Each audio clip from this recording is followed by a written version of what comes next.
Hey, everybody, it's Becky Droz. Thank you for joining Gorilla HR, the podcast. I am thrilled to have you listening once again. I have an interesting guest today. So, I met this person several years ago when we worked together, and we worked in an environment where we had union representation. And so, I'm really excited to have Horace Williams come on because I want to talk to him a little bit about that experience. But then I also want to talk to you about what Horace is up to now. So things have really changed for him. And so I'm really excited for him to share and tell us a little bit about what he's got going on now. So, Horace, welcome. Thank you for having me, Becky. It's definitely a pleasure. It was definitely a pleasure working with you back then. So, definitely when you reach out, I was more than honored to jump on and make this happen. Yay. I know it has been a while. It's been like a long time. Oh my gosh. Yes, a long time and a lot, a lot that happened since then. So, oh yeah, good fun times though. A little bad times, but good fun times. Yes. I guess I should say, maybe good for us that we're still talking given the the relationship given the relationship that we had. I think the beauty about that is the respect that we share for each other was amazing. The mutual respect that we had for each other. Well, see, but that's my whole thing. So, I mean, obviously, like I am an HR practitioner, that is my career. And I have always viewed my role as very much bridging to make sure that all of the employees as well as the organization are successful. And I feel that a lot of times HR gets this bad rap of basically being like the police or the cops for the organization, which, yeah, there's an element of that. But to me, that is like such a small part of it. And if you're doing everything else right, that's really a tiny piece of it. And of course, in the relationship that we had, the facility that we worked in, we had union representation. And so Horace was actually a member of the union leadership there while I was representing on the organization side as, on-site HR. So Horace, tell us a little bit about your role and your experience working with the union. I tell everybody the union is great to have. It's a plus, but like everything else, it has its advantages and disadvantages. Right. One of the biggest advantage for the union is that it's the equal opportunity, which I think was great. They cannot discriminate because of the color of your skin, because your gender, your race. It doesn't take that in consideration.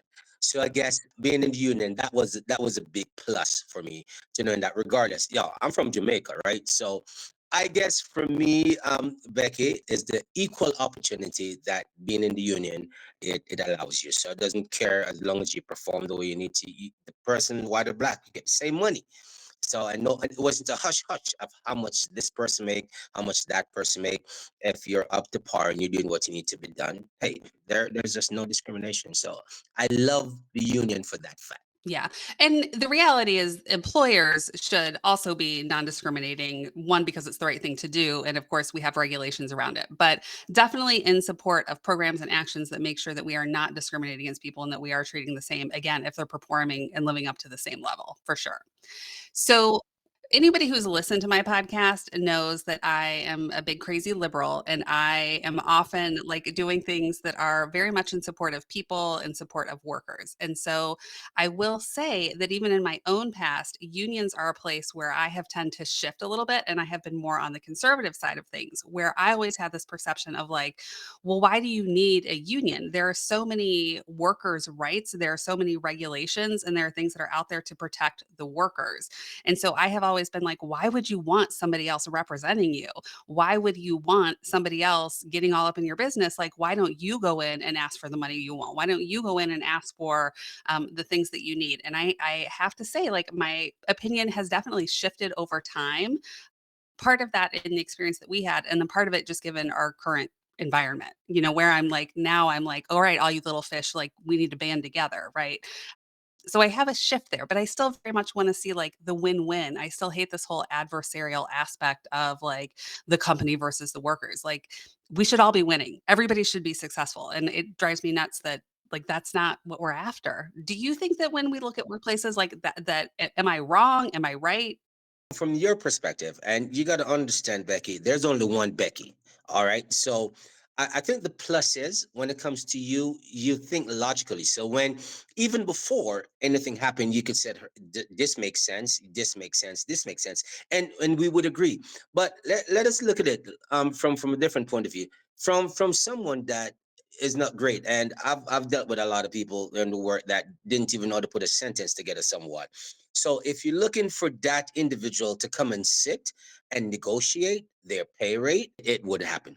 So if you look at it from different point of view, yes, I will come inside and I'll sit. I remember I had issues and I come inside and I sit and it's resolved. But you look at it someone else that has a good heart, great word ethics, but they're just not good at coming in and sit down and negotiate.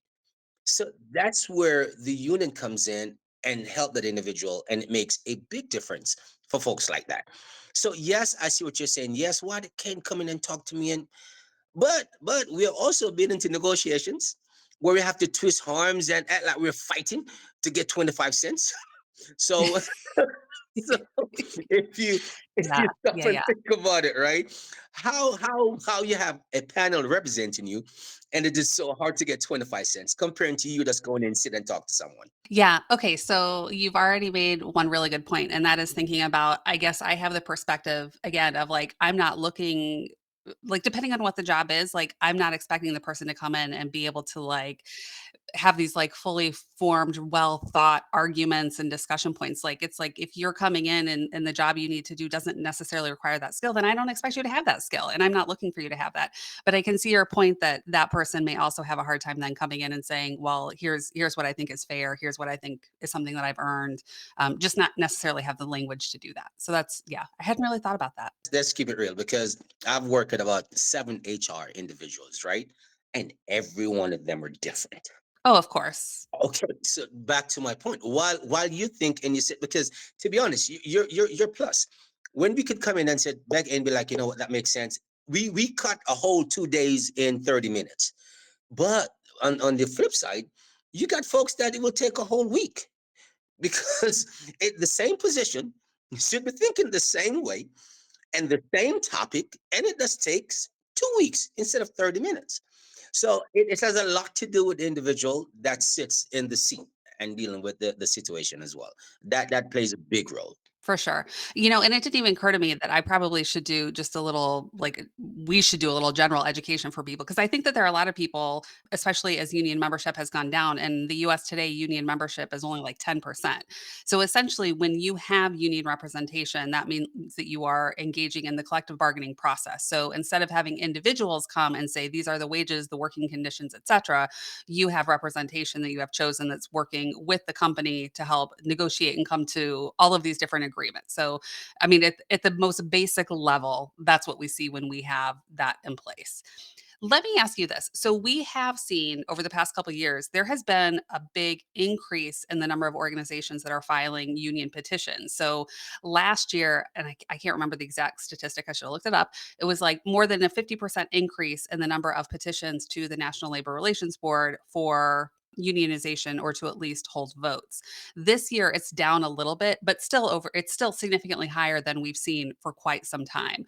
Why do you think we are seeing so many more organizations now where people are saying like, "Hey, I'm willing to consider union representation when we're at historic lows?" I tell you, because people see and they understand what union does for other companies. I mean, to be honest, if you walk into a company that you feel like someone got your back, if you walk into a company where you feel like, you know what, that can someone that can come and walk up to me because they don't like the way how I smiled this morning, or they didn't like the color car that I drive, or the color T-shirt, or which party I voted for, because they didn't like the way how I sound, and that's more than grounds enough to say, you know what, I don't think you're fit for this company. If you feel comfortable enough to know that, hey, I don't have to worry about that. If you feel comfortable enough to know that there are guidelines that the company has to follow that is protecting you, why would you not want to be a part of an organization like that? But to answer that question too, Becky, and there's a flip side to that. Because I work for a company, yes, we know that was unionized, and then there were so many people that was not a part of the union. And one of the biggest things I hear that just drives me crazy was, why do I need to be a part of the union? You guys going to represent me anyway. Well, and that's because, we are essentially a right to work state where you have the ability to join the union or not join the union if you choose to. However, if you are in an organization that's part of a collective bargaining unit, you're in it whether you join or not. And that's the plus about certain state, and it varies, of course, by the laws. But to answer your question, the reason I think it's going up is because folks feel more secure when it comes to being a part of a union company than not, because they see the results of what happened when you're not unionized compared to when you are. So why not want to be a part of something that you know is going to work in your favor at the end of the day?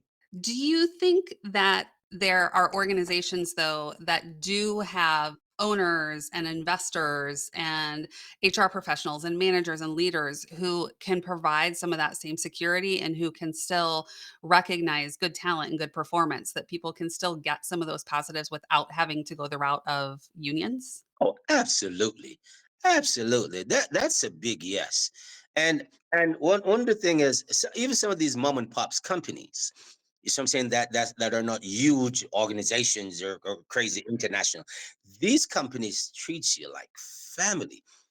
They take a lot of things in consideration. And yes, you got a few big companies out there that does it, that will pay you based on your knowledge and how you work. And that's where the good and bad come in with the union. All right, because you'll have one person that like that guy is like, this is amazing, but I can't give him an extra dollar because the union is going to have a problem with it. Exactly. I think that is, like, the worst part of it. So, one, I do agree that I think there are companies that are looking to do the right things and looking to make sure that they can make people feel safe and secure in their roles without having that union leadership. And then coming to what you just said on that flip side, I think it was hard. I mean, there were times where it was really challenging, where you wanted to be able to do something more because you had a really great performer, but you were bound by those negotiated rates. And so, maybe for the benefit oh, I don't even know. Maybe for the benefit of the good, like, the rates are what they are, but then at the same time, you couldn't do something extra because that's not what you had agreed to. Yeah, that's the hard part for sure. And that's one of the negative, but the positive crazy outweigh that. And trust me, companies have ways and means how to do incentives just to ensure that individuals are treated or compensated for what they're worth. There are always ways and means, and then the union is never someone not to allow you to treat an employee the way they need to be treated. That's why they're there. But they want you to do it across the board, and that's where the problem comes in sometimes.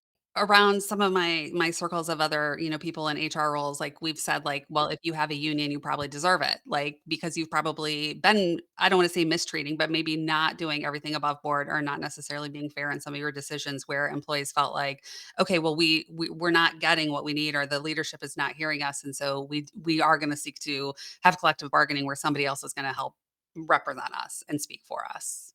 I also talk to companies, like, and I tell them, like, especially I think where organizations can run into trouble is they have, like, their frontline leaders or their frontline supervisors, and that person represents the company. They are the company to, like, your people who are out working on a production line, or, like, they're not thinking about the people, like, in a corporate office or the people that are, sitting up in all the offices. They're like, "This is the person that I have to talk to on a day to day." And so if you have a really shitty first line manager, then you're driving people to say, like, "I can't talk to you and you're not hearing me, so, like, I gotta go find another way to get my voice heard." But to be honest, and some companies, I remember a manager looked at me and tell me, "Thank God I have a union because I have this guideline. I got this book right here is my Bible." So you have a lot of companies. Oh, yeah, I'm not saying it's all negative, I agree, I agree. They be like, It is, I agree, because sometimes somebody could come in, like, I certainly had people who would come in, like, complaining about something, and I could be like, "Here's the CBA that you all agreed to, like, that's it. That's it, period, done. it helps. It You wanna helps a lot. complain, go talk to your union." There you go. So you'll have you. I have a manager came to me and said, "Listen, as much as this thing would wreck my brain and I would just go crazy, I'm so glad I can just whip out this little book and be like, hey, here we go." So to be honest, if you looked at it, it can be a big plus for companies as well. Definitely pros and cons. I think you started with that, and I have to say that I agree with you, and I have to, again, fully disclose, like, that my views have really shifted over time, so but that's also because I had good leaders that I was working with. As I said, yes, it can be a plus. Depends on who the HR person, who the managers are. It 2 days, 30 minutes.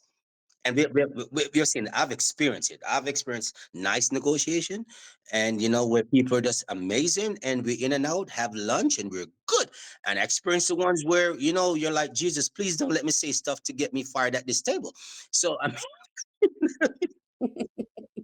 Yeah, yeah. Pros and pros and cons. cons, I pros and just cons. in the current environment we're in and over the last couple of years, seeing so many more organizations filing petitions, like, I just am kinda like everybody else waiting to see, like, where is this gonna go? Like, what is gonna happen? And I don't I don't want to give bad news, but at this point, I think it's going nowhere. wait, going nowhere as far as more unions are going nowhere just Nowhere towards more unions. There are way too many things to fight it down and beat it down right now, which is sad. But at the end of the day, what I want everyone to know as employees is that you got the power. yeah, You got a problem. It stops with us. And until you get to that point, and that's what union is. It's unity. And that's the biggest concept that we miss, Becky, while union is not stronger than it is, because we forget what union really means. Because it says united we stand. And if we unionize in everything we do, company ain't got no say so. We're the one that does this for them every day. So if we unionize, regardless where you're from, what background you're from, how you look, whatever, unionize. so I think the message is then whether it's part of a formal union group or not, that ultimately having unity and feeling that you belong and that your voice is heard at all different levels, that is what's gonna make you be engaged, and that's what's gonna make the employees and the business successful. Perfect. I couldn't say it better. I don't care if you have union or not. If you stand together and you believe together as a unit, you make it happen with or without union. To be honest, it's hard to get two people together, much less a whole company. I agree. It's just making sure that people are on the same page and, like, working towards the same things, regardless of what your position is. And that's everywhere. That's life, church, business, work, anywhere you go, family. I mean, I mean, regardless of what you do, if you can, you're good. Wait, do I have an option to do some unions in my family? Like, maybe my brother and I can unite, like Hey, hey, I'm with it. I'm going in a whole different direction. I think you're onto something here, though. Ah. All right, we're Oh getting my back. We're gosh. getting back. Okay, so then I wanna switch gears a little bit because I know that you're not in that line of work now, but I wanna compare and contrast. So tell everybody, what are you doing now? All right, so to all the listeners, listen, man, welcome to Jamrock Jerk Spot, or it's a little place, big tears, right? So presently, I work for graphic packaging for like 20 years. I used to work in Atlanta, then I actually came to Charlotte and work with them as well. And then I've always have the passion to start my own business. It has always been a drive. I remember in Jamaica, Becky, when I used to grow up, I used to actually go to the marketplace with my mom, and I used to buy things wholesale and come back and sell it to make my money. So I was always have my little cash. But Why am I not surprised by this? so I used to always do that. So after so many years, I put it together. I put one of the best recipe together, and I started my own food truck. I wanted to do a restaurant, and I went into a different direction, and I started a food truck, a Jamaican food truck. So we bring the real, authentic Jamaican food. So you can't go to Jamaica, we bring Jamaica to you. So it's the jerk chicken, it's the oxtail, it's the curry goat. You know about the goat, Becky? We have a little sidebar about the goat thing already, but the curry, the curry, the curry I goat, don't we think our have rice. listeners know this, but I have pet goats. So when I'm talking about, like, I'm out there petting and feeding my little goats and Horace is down there eating the goats. So needless to say, I was not invited no more. But what I did after so many years is put together an amazing recipe, an amazing company, and it's called Jamrock Jerk Spot. And I can tell you what, though, I've learned a lot just by working with all these different companies. Yeah. I learned how to treat people and let people feel appreciated. I think that's really important. Tell me more about that. Like, because now you're this business owner and you are the boss, you are the company. So what do you do? How are you acting on a day-to-day basis with your people to let them know, like, "Hey, I respect you." Let me tell you what people what I needed to get a lot that I didn't get in a lot of ways is someone stop and say, just stop me. What listen, I appreciate you for what you're doing. Thank you. That you don't understand, Becky. That goes a long. People don't get it. The other day, I got one of my employee was there, and I just walked up to her and I stopped her and I said, you know what? You're amazing. And lit, I said, I appreciate you. And she just literally almost started crying. I said, you come inside there, you never grumble. Sometimes you don't even want to take a break. I said, please know I appreciate you. And she was just like out of it. I stop my employee ever so often. I do little incentives here and there that they don't even expect, especially the small company. I'm that having problem like every other companies, like every other small business. But I never ever stop letting my employees know that I appreciate them. If I'm flexible, if you want to take a child somewhere, please know I got you. I'll come in. I got this. Go. Don't worry about it. Your job is not at risk. You sure? You okay? So I think now that I'm in the position to do what I wish folks had did for me, I take so much joy in doing that. And for everyone that's listening, thank you. I appreciate you. You're amazing. Boy, I mash up the thing today. It goes a lot. It goes, I think you're exactly right, though. I mean, everybody wants to be needed and appreciated. So, like, yes, they work for you to collect a paycheck. I mean, they need their money, but at the same time, knowing that somebody like does truly value what they're contributing and what they're bringing, and letting people know, like, thanking them. You're right. That's a small thing that can go such a long way. let me tell you something that was crazy, right? That one young lady working for me, and like we're having crazy time in the business. It wasn't doing great. It was cold. Food truck doesn't do great when it's cold. Nobody want to come out in the cold. I still like to eat when it's cold. You're just going to the wrong places. Ah! I'm doing it, and she came and she was like, I said, okay, we're gonna get this done, and she didn't get it done in time, and she said, don't worry, I'm gonna clock out and get it done. I was like, I was like, no, ma'am, you are not. I said, as much as I appreciate the gesture, you are not. If you're here, I know you're doing a good job. I don't care. You will. And it means so much. It felt good. Well, and it would be illegal to have her clock out and keep working, but besides that, yes. Oh man, it felt Yes, amazing. I said, agreed, I agreed. must be doing something good. That you're all nice with giving me some free labor. No, no, no, no, no. I'm I'm good. But she did it, and that's what I love most about what I do. Crazy hours, getting up crazy. But I'm going to share this one story, and when folks don't understand that, every time they see someone, you see my glory. Someone said it to me. You see the glory, but you don't know my story. I remember when I just started, I went to this place like an hour and a half away in Chester, Becky, and I promise you, I didn't know what I was doing. And someone said, "Come to this place; it will be great." Becky, I went, and I was there from 11 until 2 o'clock. You know how much plates I sold that day? Uh-oh. Two. Oh my gosh. Not 2-0, 0-2. But the amazing thing is, the same place I was, there was a Walmart close by. And this is like I started my business almost 4 years now. There's a Walmart close by. I went to the Walmart with sample plates to give out to some of the managers there. 2 months after that, the same exact place that I went and did two plates, I went back to the Walmart. They invited me and did over 150 plates. Wow. So let me for anybody that's listening, listen. When you have a passion for something, and when you're sure, you got to trust the process, and it's not going to be easy all the while. I love that you said that, like, you see the glory, but not the story, and it's a learning experience for sure. So people see other things, they'll see the big truck, but you want to get the payment, you want to make the payment to the truck. How many trucks do you have? You have a couple trucks now, right? I got two, and I will encourage the viewers to go on Google, look up Jamrock Jerk Spot and Jamrock Jerk Spot. There's a lot of Jamrocks out there because you got to understand, Jamrock is from Jamaica. Instead of saying Jamaica, we just cut it short and said, "Welcome to Jamrock," and they do all of that. So a lot of businesses are tied to Jamrock. So it's Jamrock Jerk Spot. So if you guys Google me or even go on my website, you see what folks have to say. It's a blessing, man, and I love it. And I treat my people like how I know I wanted to be treated. And Becky, that is the plus. How many employees do you have now? Well, I have three full time and quite a few part times. Okay. And when you what is your hiring process like? So, like being on that side of it where now like you have to staff and these people are representing you. How do you find people that are going to work for you? Word of mouth is the biggest.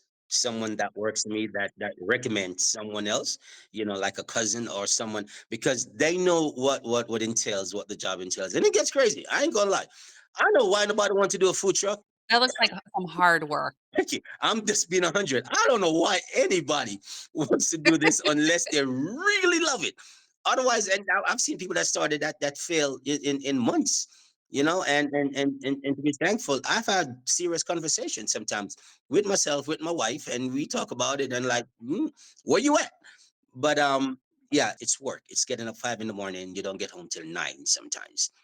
I think that's a lot of people don't necessarily think about some of that work, particularly being the business owner, because you're responsible not only now for your livelihood, but for the people that you've got working for you. So it's like, what you put in, you've got to make sure that all of these different things are happening and that you have to, direct your attention in a lot of different areas, making those payments, doing the maintenance, getting the food, all of it. All of it falls to you. What was crazy is I spoke to a manager, a friend of mine that I used to work at, right? And I told him, I said, you know what? I'm sorry. I wasn't the best for being you. So I said, I'm sorry. Because now I'm there and I'm like telling my employees, listen, this should take an hour. This should, and they're busting up to 2 hours. And I'm like, y'all killing me. But and a lot of times they would think that 30 minutes is not a big deal. But 30 minutes, it adds up. You do 30 minutes today, you do 25 yesterday. And I'm like, Christ, no, I'd be like, come on. Part of that learning experience of what those expectations are and making sure people understand that. So what is next for you? Like, so you've got these couple food trucks. Are you gonna add more? Are you gonna do like a brick and mortar shop? Are you gonna like just retire and move to Jamaica next? Like what's coming? And I like the latter. That would be nice, right? But the brick and Me mortar too. definitely. Come on, you're always welcome. The brick and mortar definitely, because what's happening now is now I put in the hard work. People know the food, they've tried it, and a lot of times they want to come and sit down and have a nice environment. And so that's the next step. I will always keep one for special events because you got some places that, when you go, let me tell you, I remember I went to this place once, Becky, real quick, and I came out the truck because you know me, I love to interact with people, right? So this older lady was there, and I came out the truck and I went to her and I said, Mom, I just want to tell you thank you for coming, out and supporting Jamrock. And she hold my hand and she says, Son, thank you. You know how many food trucks come here? Nobody never tell us thank you. Oh, And I mean, oh. she does, and she was sitting and she just gave me one of the sweetest hugs. See, that's right back to everybody wants to be needed and appreciated, not just your employees, but also the people that are out there, like your customers. And that's what companies and business miss out on so many times. They're looking at the bigger picture and forget just to stop and say thank you. I have, a secret sort of that I'm gonna share with you. So as you know, I do not eat a lot of meat. Like I very rarely, I generally don't prefer it. But I have to admit that I was in Jamaica in December and they were cooking up some jerk chicken down on the beach and I had to eat some of it because I was in Jamaica. And so I had that, but I feel like my next exception could be I mean, I've had, like, your cabbage, delicious, so I know that your food is good, but I didn't eat the chicken, so I feel like I'm gonna have to come out and find you, and I'm gonna have to try the chicken because now I gotta compare it. Please do. And you know what? Someone came from Jamaica the other day and they said, Yo, man, they let me stop at the side of the road to get the real Jamaican stuff out the pan. And I said, There's nothing. Yours is fire. And he came back and he bought two just meat. He said, I know when I'm going to see this truck again. So listen, just let me have two of these so I can take home. When you have Jamaicans that follow you, we're the hardest. We're biggest critics. I promise you. When I have a Jamaican friend of mine that will drive 45 minutes just to come and stack up for I know I was doing something right. We're the hardest people to please. Our own Jamaicans are. 'Cause it's what you know, so you're gonna judge it the most harsh. Exactly. I'm from New York, I'm from up north, so I know this taste. It better taste. And I said, all right, I'm good. I tell you what, I'm gonna let you try it before you buy. And he'd be like, yo, this are the real thing, man.